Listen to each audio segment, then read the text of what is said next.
All right, JJ, you want to get us started with Coach? Hey, Jeff, how would you just characterize the day here? When you're a head coach, it's beautiful outside. Everybody got to play. Everybody got to touch the ball pretty much. We came out healthy, and the score was tied 8-8. So that's perfect when you're a head coach. Now everybody wanted to go to overtime and keep it going, but I knew we were healthy and we were going home with a tie. So we're kissing our sister and moving on. It seemed like you were running a lot of different units out there, playing a lot of different players. Is that by design? Oh, yeah, it was all scripted the entire time. We knew we were going to have 12 series, which is about like a game. We had done the data and the analytics on it for the score to make sure the scoring was correctly done, and it was. And, there's always stuff you can argue. Of the 12 series, 4 of them were thud.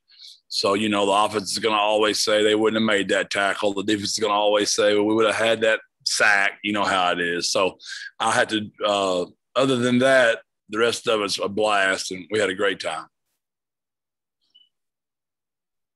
Okay, Jill. Coach, it was great being out there. Great seeing you guys. I was curious if there was any point during today where it kind of hit you. We didn't get a chance to do this last year. We didn't get a chance to have all these reps and also this great spring game. Yeah, it's a great question. Usually on Sundays, the day I write, like in my journal, in my diary, obviously we had to play today, so I kicked it up to yesterday. So I took my quiet time yesterday, and I reflected, and I looked back at my journal 1 year ago to the day and how different it all is, right? I mean, literally my words in there, I'm going to have to call my coaches, let them know about, certain issues that are going to be bad, had to call certain players, let them know, all budget cut related. And just everything in America that I was writing down was pretty much bad news this time last year. And now I look at my journal entries, for the last 3 to 4 months, and we're all just trending in such a positive direction. And I bet none of us take that for granted ever again. I hope we don't. I know after 9/11, there were certain things I said I would never take for granted again. I probably, forgot. But I think this, like you're mentioning, the spring game and just being around each other. And, so many parents today I met for the first time in person. I recruited them, through Zoom or their parents of players that were already here that I just haven't had a chance to ever meet and shake their hand and hug them and tell them hello. And I'm vaccinated, so nobody worry about that. So right, great question. And we're so thankful to be out there. Speaking of reflection and that adversity you went through last year, it reminded me yesterday when there was bad weather, the spring game got moved to today. It was just one more thing, like, man, can this team catch a break as you head into this next stretch and you get that next step closer to the 2021 season? Are you at a point where there is nothing that can be thrown at you or your team that you guys can't handle? Well, another great question and point. We're pretty much creatures of habit in football. We like to make practice schedules and stick with them for a year, right? Just the whole year plan. And it's been a new day every single day.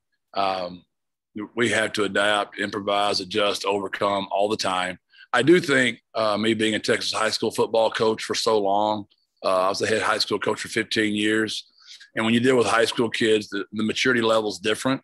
And there's a lot of factors you cannot control as well. I think that helped me for this journey of mine for this year because we're kind of used to making another practice schedule, making another script, making another plan for a spring game, making another, whatever it might be. Kevin Brown is huge for me on that, my director of football operations. Kevin doesn't get near enough credit for what he does for this program. He started with Larry Coker. Back in the days as offensive coordinator, he was the first person I needed to get on my staff when I got here. So Kevin does a whole lot more of that than even I do, and he's the one that needs to be commended for that. Thank you, Coach. Okay, Greg. Jeff, you mentioned it was 8-8. Out of curiosity, how did the scoring work for this? Offense, if they scored a touchdown, they got 2 points. If they got a field goal, they got 1 point. Just like a noon hoop game. If you make a 3-pointer, you get 2. If you score inside the 3, you get 1, right? So that's how the offense worked. Every time the defense stopped us on offense, they got 1 point. And for every turnover, they got 2. So scores 8-6 on the final drive. The only way the offense could have lost the game was to turn the ball over, and we did. So it's 8-8 tie ball game. we left it as that. You should have knelt it. I don't know what you were thinking. Well, I had some parents out there that wants their babies run that ball. There's no way I'm kneeling that ball. We're going to get them parents happy today. They're not going to be happy with me in the fall. They're going to be happy with me in the spring. And then I saw at the end there, you gave everybody a culture pillar. It looked like. Kind of what was the message at the end of the day coming away from this?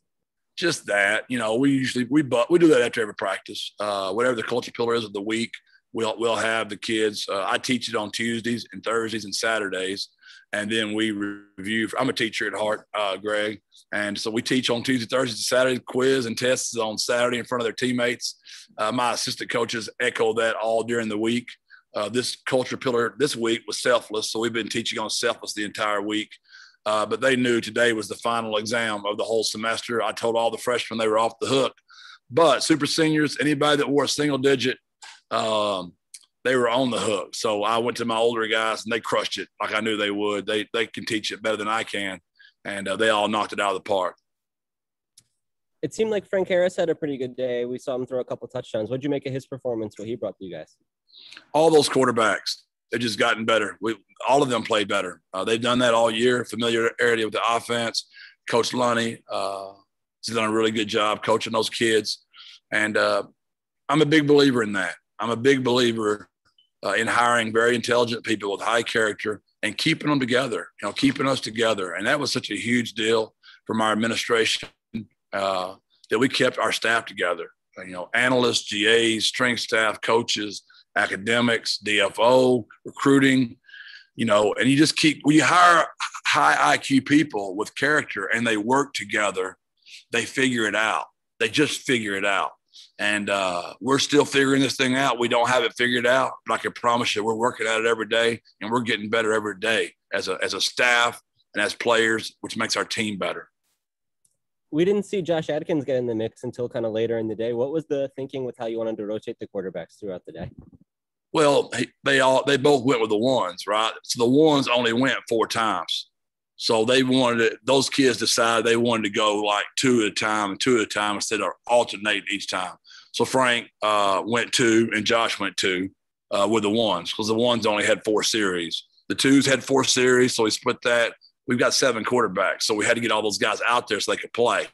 So the 2s went 4 times, the 3s went 4 times. So we had 12 series, which is like what the average is in a game. And then last thing for me, I noticed on the defensive end, we didn't see Jamal Ligon or Trevor Harmonson out there. Is it an injury situation with those guys, or what's the deal there? Those guys played every rep last year of a 12-game season. They don't need any reps. Those other linebackers need to practice. Jamal and Trevor don't need to practice right now.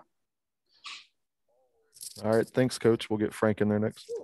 Thank y'all, man. God bless. Birds up. Thank you.